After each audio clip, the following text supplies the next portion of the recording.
最近啊，我看到一个特别讽刺的段子，现在去公司食堂吃饭，已经不再纠结菜好不好吃了，而是算着每个菜多少钱。这不禁让我感叹，经济寒冬下的国人，生活真是处处皆降级。咱们先聊聊旅游这一块。曾几何时，中国游客在巴黎春天百货、纽约第5大道挥金如土，各大奢侈品专柜都得专门配备中文导购。可现在呢，连那些号称是有钱人的同胞们都开始捂紧钱包了。来看看数据有多惨。奥韦咨询的最新调查显示，2023年曾经出国旅游的那些高收入家庭中，只有可怜的 14% 打算2024年再出国。大家想想，这些可都是收入前 10% 的人群啊。要知道，在疫情之前，光是一个春节假期就有700万中国人去国外旅游。现在呢，整整1年的出境游人数比2019年还少了 40%。有钱人都不敢出国了，那普通人呢？往小城市跑呗。现在什么扬州、洛阳、秦皇岛这些2、3线城市反而成了香饽饽。为什么？还不是因为便宜，住宿、吃饭成本都低。数据显示，2023年中国乡村目的地的预订量比疫情前暴增了 2.6 倍。这叫什么？这叫被迫内循环啊！再说说就业市场，这更是一把辛酸泪。看看这几年的数据多吓人！2022年到2023年上半年，光是房地产行业就裁了26万人。有的房企，比如金科、阳光城，裁员比例都超过了1半。教培行业就更惨了，曾经3万亿的市场，双减一刀切下去，整个行业就跟蒸发了似的。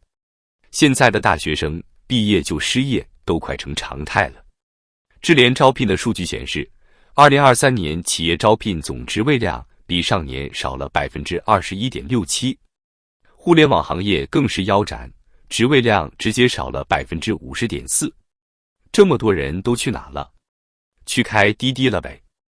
我给大家讲个真实的故事，有个同济大学建筑学园林设计专业的高材生，花30万去欧洲读了个酒店管理硕士，结果回国后在上海找了份厨师工作，月薪才5500。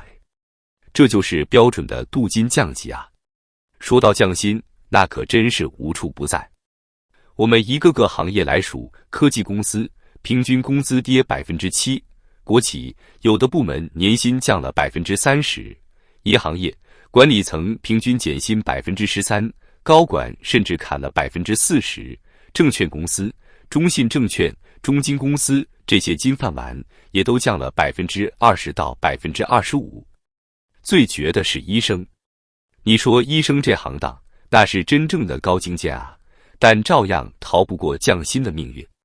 北京同仁医院的医生反映，去年8月工资大幅缩水，奖金和夜班费砍了1半。广西一个急诊科医生更惨，从原来到手的6550元，一路降到4210元，跌了 35% 以上。你以为公务员能幸免？别做梦了。从2021年开始，江苏、浙江、广东这些富裕省份都在给公务员减薪。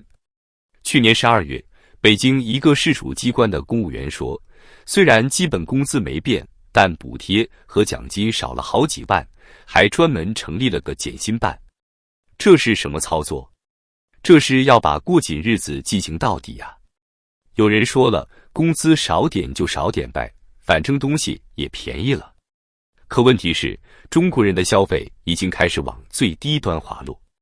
你看现在流行什么穷鬼套餐、剩菜盲盒，这都是什么？这是在吃别人不要的东西啊！连北上广这些大城市都出现了年轻人去老人食堂蹭饭的现象。还记得以前的茅台吗？那可是中国消费能力的标志。今年6月，飞天茅台的批发价直接跌到2200元，创下新低。这说明什么？说明连有钱人都开始勒紧裤腰带了。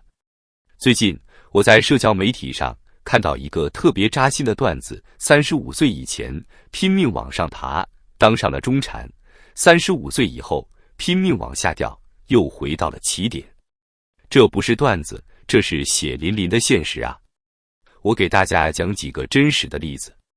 北京有对夫妻，都是互联网大厂的金领。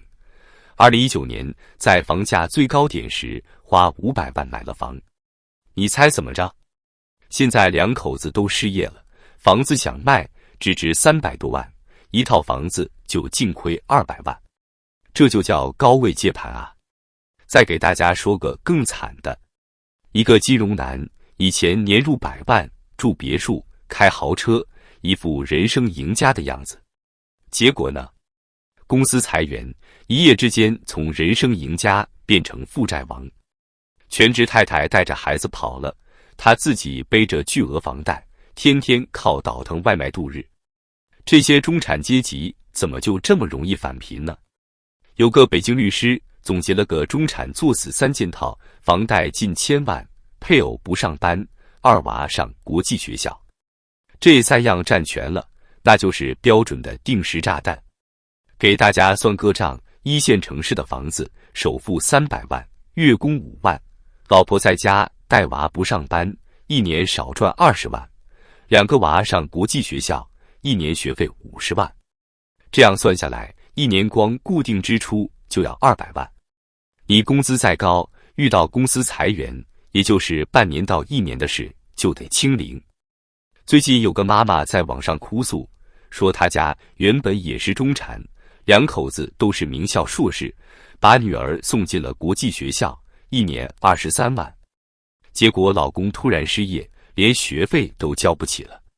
这种例子太多了，以前总觉得知识改变命运，现在看来，知识也挡不住经济寒流啊。更触目惊心的是那些破产的民营企业主。我给大家讲个河南女老板的故事。她今年35岁，企业破产后欠了180万。最近她发了个视频，说她一个供货商大哥因为实在还不起债，选择了轻生。人家给她发了最后一条信息：当你看到这条消息的时候，我可能已经不在人世了。这还不是个例。另一个山东老板更惨，曾经拥有数十家餐饮店和物流公司，号称身家上亿。现在呢，欠债5700万，被债主打，被人骂，漂泊他乡。他在视频里说，从天堂跌到地狱，这5年我才知道人间最大的痛苦是什么。说到这里，有些专家又跳出来喊要刺激消费，我就想问问这些专家，你让工资被砍了30%的人怎么消费？前段时间朋友圈疯传一个段子，3000块钱养活自己都费劲，你要是每个月给我3万，老鼠去我家，我都让他扛点大米走，就问你刺激不？根据智联招聘的数据，现在38个主要城市的工资都在下跌，北京已经连续4个季度同比下降 2.7%， 广州更是跌了 4.5%。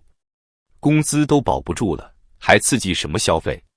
不光是工资在跌，连物价都开始跌了。今年6月，上海的零售额直接跌了 9.4%， 吃的东西跌 1.7%， 穿的跌 5%， 用的跌 13.5%， 连烧的东西都跌了 4.7%。 这是什么概念？这是整个社会都在收缩呀。最让人绝望的是那些大企业的倒闭。据不完全统计，过去几年曾经叱咤风云的28个民企超级巨头，现在已经有1/3破产倒闭或被接管了。明天系、海航系、中植系、安邦系，哪个不是响当当的名字？现在全都凉了。所以啊，现在的中国中产就像是在走钢丝，随时都可能掉下去。有人说得好，以前我们一直在想着怎么往上爬，现在天天在想着怎么不往下掉。有人说这是经济周期，熬过去就好了。我看未必。你看看这些数据，外资在撤离，富人在移民，知识和财富都在流失。更要命的是，现在的政策重点是国家安全，不是经济发展。台湾一位经济学家说的特别形象，他们现在就像黑道大哥，只想收保护费，不想把蛋糕做大。这话虽然不太好听，但说到点子上了。如果政策不改，那些还在坚持的中产，怕是也快要撑不住了。所以，面对这样的经济形势，我只能说今朝有酒今朝醉，明天的事情，明天再想吧。好了，今天的分析就到这里。如果你觉得有收获，请帮忙评论、点赞、订阅、分享，我们下期再见。